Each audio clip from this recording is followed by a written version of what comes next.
Close your eyes and just feel the body. And allow your awareness to go to your body.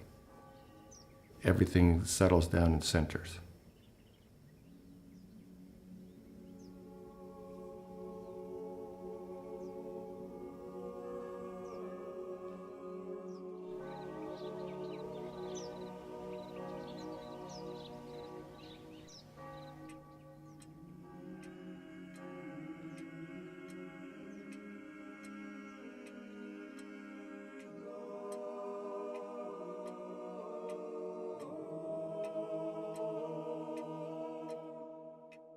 Slowly, take a minute, slowly open your eyes.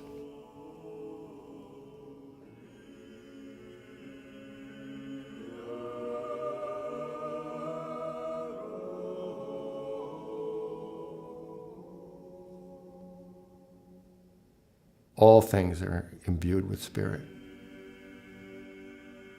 When I'm photographing spirit, the energy. I'm a channel. And for me, it's sharing with my client what I see. I've learned to be in spirit in my thoughts and expectations. When I'm in spirit, I want them to be the instrument of my spiritual source. Ideas flow, and I can't describe how the ideas come, and I can't force them. Staying in spirit seems to be the secret of this feeling of being inspired. The photography without the spirit is empty. The spirit applied, that spiritual experience, that awareness applied is magnificent. It's fantastic.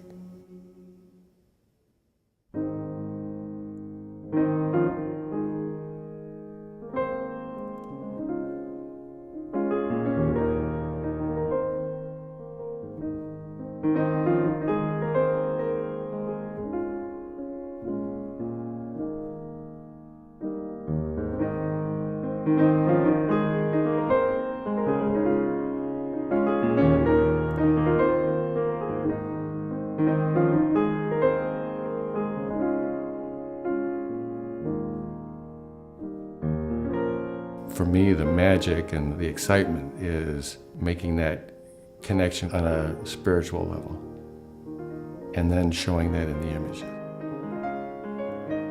So clients, they see things they never thought they'd see in a print. They vibrate with that spirit. And their spirit goes into the shoot, goes into the photography. So they're not just a record of what these people look like at a point in time. It's also a record of that spirit. And that's why the images look a little different. And the vision that I have comes from the meditation, my daily practice of meditation. So for me, the best way to describe photography is a spiritual experience.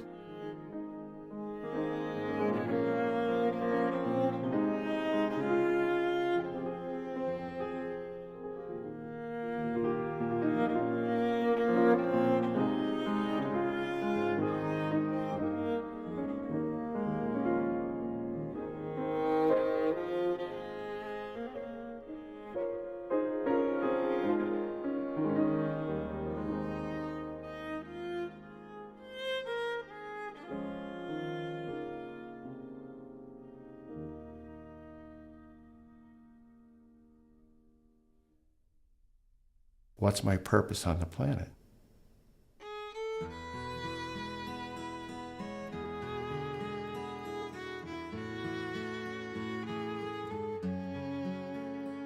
If I think about where I first gained consciousness, I'd say it was living with Dad as a Quaker minister in a little town in upstate New York called Rogers Hollow. And I grew up as a Quaker. And Quakers are called Quakers because they used to quake.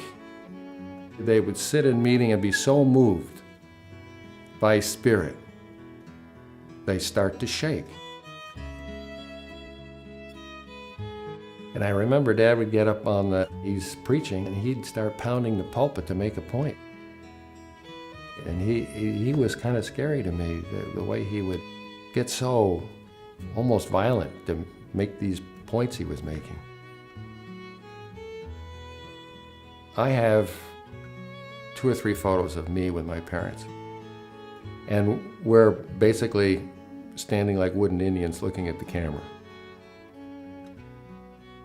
There's no motion, there's no that energy, that love, that feeling that is so important to me when I'm photographing, isn't in those photos. For me on a shoot, to just totally get in the flow with those people I'm photographing. Not just the flow of what they're doing, but their energy and their spirit.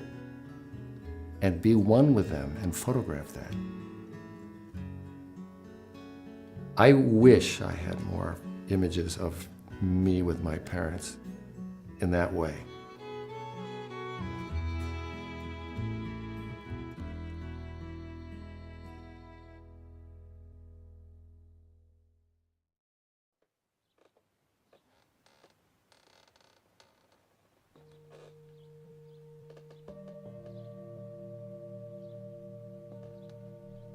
I started at Rhode Island School of Design, at RISD as a student.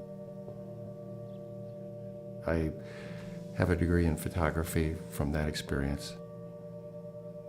I met Harry Callahan there, who was the head of the department teaching photography. And he was a very inspiring person for me. The way he taught photography was so simple, and the way I meditate is so simple.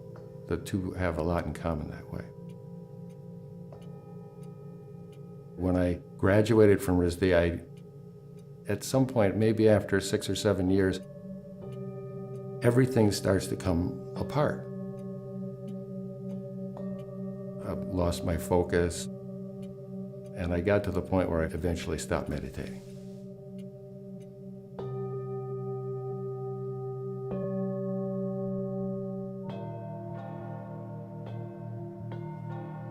Time goes by, I marry Trudy. One thing leads to another, and I'm going into Chinatown, learning to chant with a Tibetan Rinpoche.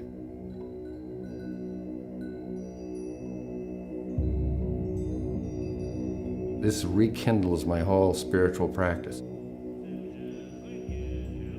Then I start going to Quaker meeting again.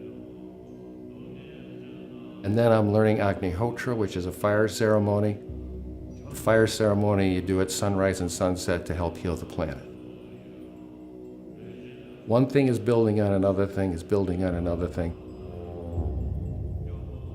So this is like, I'm allowing myself to be led. In the meantime, my income has dropped to $3,000 a year.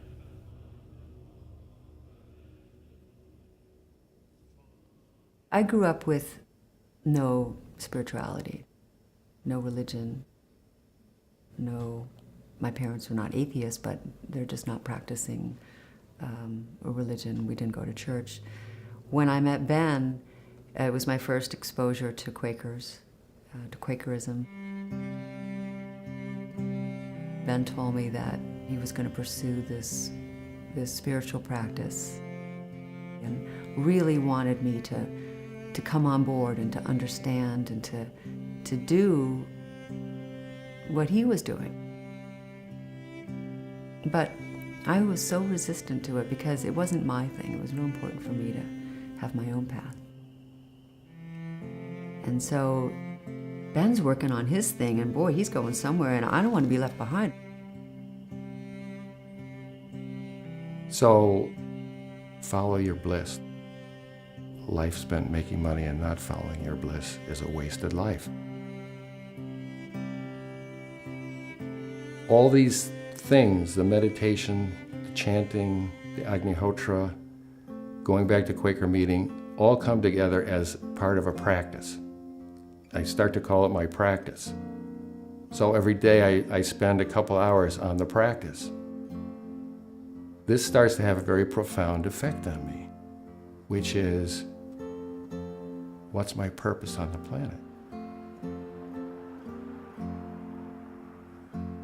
Like, you cannot go on the spiritual journey any further until you answer that question. For me, it's the photography. Somehow it was the combination of the photography and the practice gave both a new meaning. It's like a chemical reaction a little bit. You put the two together and some new form comes out of it. And if I can figure out what I need to be doing, then everything will come together. Ben got to figure out what he wanted to do and what was my bliss. And I think that's probably when I started to get the encouragement and the support from Ben to start to do my own thing. I think the next step was leaving the corporate world and coming to work with Ben and following that bliss and being able to pursue something that I've wanted to do for so long and have really felt like I could be a big part of.